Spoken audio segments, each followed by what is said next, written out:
Hey guys, I'm back with another fantastic chess puzzle, which also will probably be very educational for many of you. You may see something here that you've never seen before, or maybe didn't imagine could occur.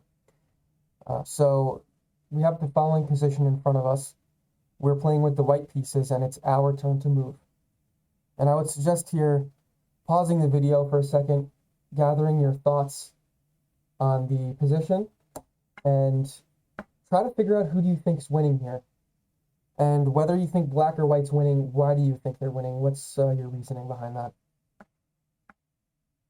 So there's a couple of ways of looking at this. The first and most basic way is counting material. And what do I mean by material? Each piece on the board and pawn actually has a point value. So all pawns are worth 1 point each. Minor pieces, which are knights or bishops, are worth 3 points. Rooks are worth 5 points. So they're a little bit more valuable than minor pieces. And queens are actually worth 9 points. So a queen is basically almost as worth the same as 2 rooks. So you can see here that white and black both have the same number of pawns. Black and white also both have queens, but black has a rook and white has a knight. So technically white is down 2 points of material. You also might notice that if it were black's turn here, the game would already be over. And I'll show you how. So let's say white makes some silly move here. Rook to e1 check is checkmate automatically. This is known as a back rank checkmate. There's nowhere for the king to go here, but his own pawns are basically locking him in. And this is a pretty common checkmate and error, especially at beginner levels where your king has nowhere to go here. Even queen a1 check is really checkmate. The only move white can make here is d1, blocking the inevitable checkmate here. So it's very good that it's our turn, because otherwise this game would be over already. So there's a couple things going against us here. And the fact that we have this looming checkmate kind of guides us in realizing how dire the situation is for white and what we need to do quickly to kind of avoid that scenario. So let's go back to the starting position. One move you might notice here is the queens are both attacking each other. So one move white can make is capturing that queen on a8. The reason that works is because black can no longer move this rook. This rook is what is known as pinned to its position. And that's because if this rook moves anywhere along this file, he's leaving his king in check, which is an illegal move. So by playing a8 capture, we actually force black to capture our queen. And in capturing that queen, we now have another turn here to kind of move either one of these pawns forward, which would prevent this checkmate. So now if black plays a1 check, we can move our king. And as you can see here, now we are basically no longer going to be in threat of any immediate checks from the rook because we're hiding behind that pawn. Now this is pretty good. This is better than losing, but as I said before, we're still down material, so not quite what we're looking for here. It'll be quite a battle winning this game, or hopefully winning, maybe drawing it if we're good.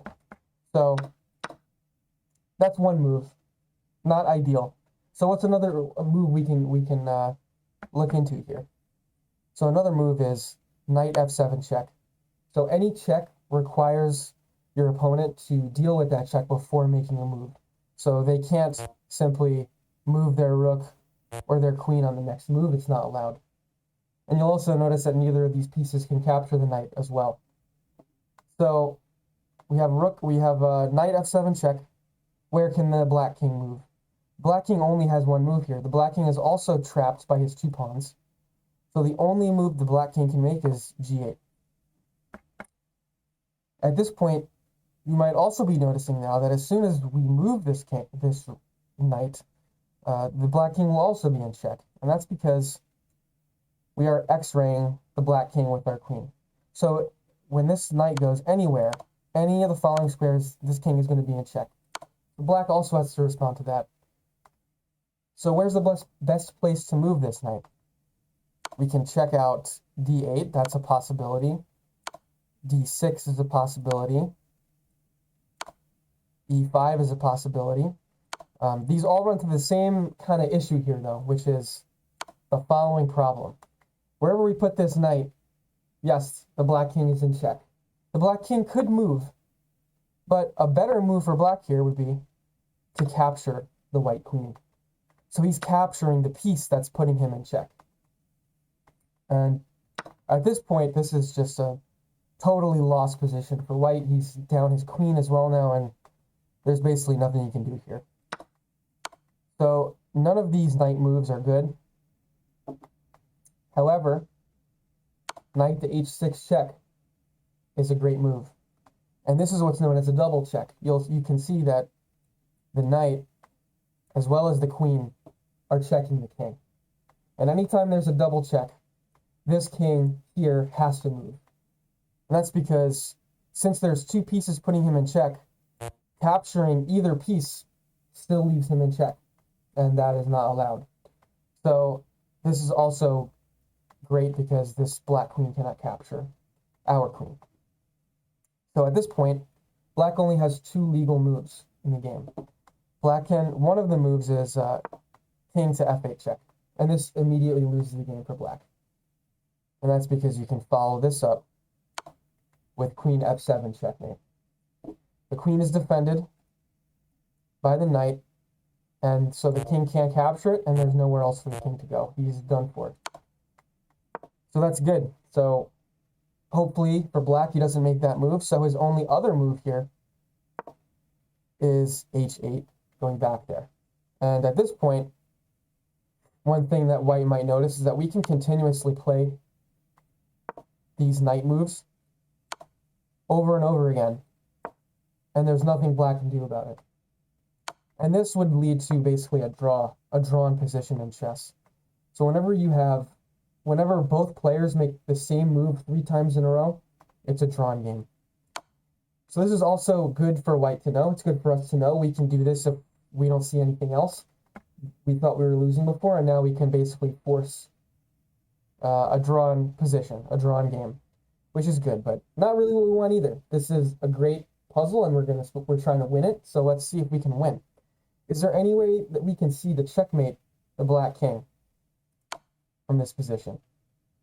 You guys should pause the video again, think about it, and I'll show you in a second the move that we can employ here to win us the game. So the key comes in recognizing when we're in this position, the king only has one move. So when we go here, the king only has to go here, right? And you'll notice, I guess what you're looking for is if this rook or another piece was actually blocking the king on the g8 square, when we play this knight to f7 check, the king would actually be checkmated. He would have nowhere to go. So how can we do that? By the crazy, ridiculous move, queen to g8 check.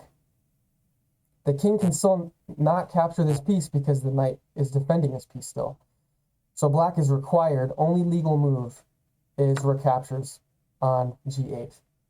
And now we have exactly what we were looking for here, because now when we play this knight to f7 check, this king no longer has any squares to move to.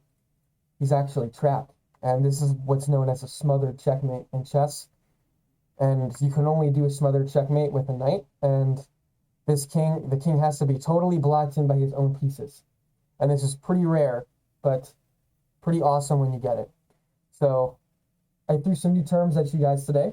I hope you enjoyed this video, and if you did, please feel free to like and subscribe, and I'll see you next time. Thanks.